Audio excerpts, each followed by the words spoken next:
Towson University Tigers and the Phoenix of Elon get their rematch on Saturday. The Tiger Basketball Report starts now.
For an athlete, there's nothing scarier than a torn ACL.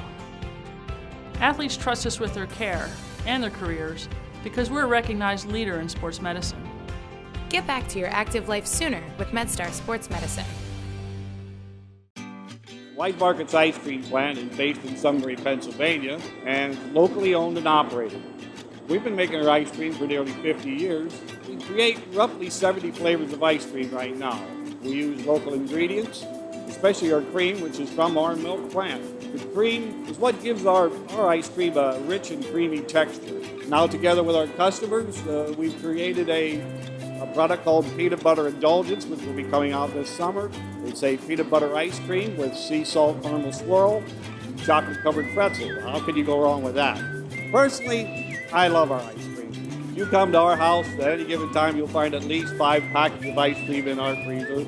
Our kids grew up eating Wise quality ice cream, and now we get to treat our grandchildren to it. It's been a pleasure for me to be tasting ice cream for over 40 years for Wise Markets, and I'm loving every minute of it. Welcome, fans, to another edition of the Tiger Basketball Report. I'm your host, Spiro Morekas, along with head coach Pat Skerry. And coach, the Elon Phoenix coming into CQ Arena on Saturday afternoon at 2 o'clock. You guys played a couple of weeks ago down in North Carolina. It was a tight loss for the Tigers, and you look at the stats, and there was one big difference. In the first half, they shot 3 of 18 from three-point range. In the second half, they shot 8 of 14.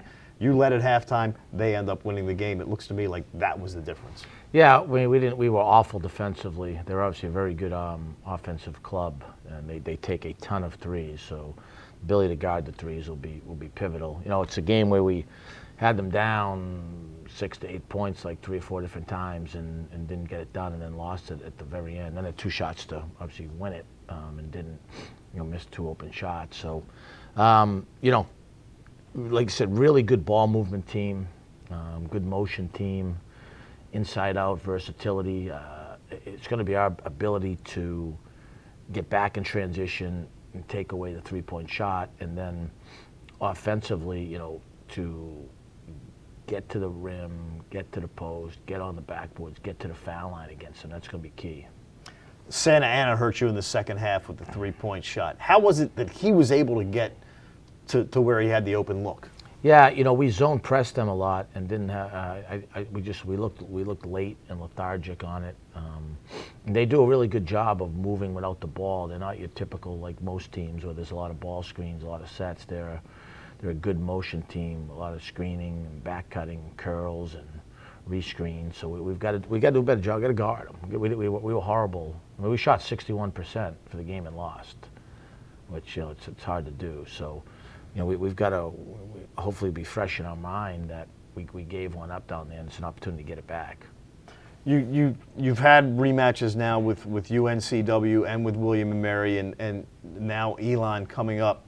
When you play a team like Elon that you lost a tight game to, and you come back home to play them again, what do you think sticks in players' minds from that ball game, or do you try to take that game away from their memory bank? No, we don't try to take it away at all.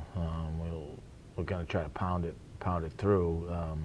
The good teams we've had and the good players we've had, that sticks, that's etched in there, and they'll play with an edge to them. And that's something we're going to need to do on Saturday afternoon. If we got the type of team I hope we have, we'll play with an edge and be ready to go against a good Elon team.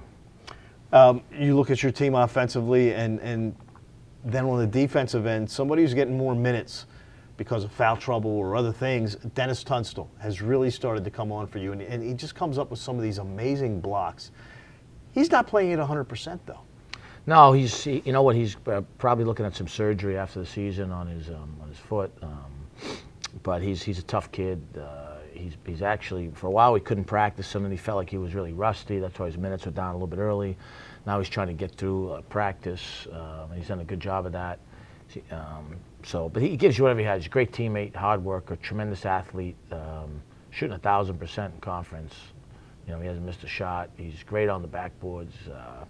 He brings tremendous energy. You know, he's a guy that more of our other guys, especially our older guys, should look at and try to emulate, because he's exactly what you want when he plays. He's also one that his teammates say is the funniest guy on the team, which you wouldn't know from just watching the way Dennis acts. He is a funny guy.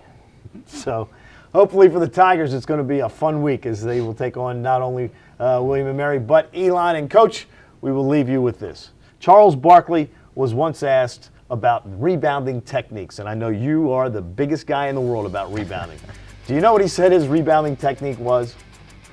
I think I've seen this, but I don't recall it exactly. Just go get the damn ball. It's my kind of guy right there. So that'll do it for this episode of the Tiger Basketball Report. For head coach Pat Skerry, I'm Spiro Morekas. Have a great week, and as always, go Tigers.